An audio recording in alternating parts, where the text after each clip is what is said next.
পিলখানা হত্যাকাণ্ডের ঘটনায় দায়ের করা বিস্ফোরক মামলায় কারাগারে থাকা ১৭৮ বিডিআর সদস্যের কারা মুক্তিতে বাধা নেই।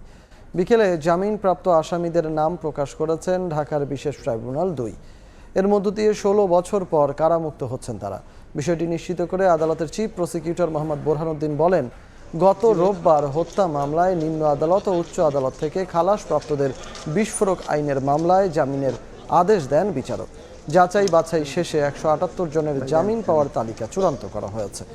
বুধবার তাদের জামিননামা দাখিল করা হবে। এরপর নথি কারাগারে গেলে বিধি অনুযায়ী মুক্তি পাবেন তারা।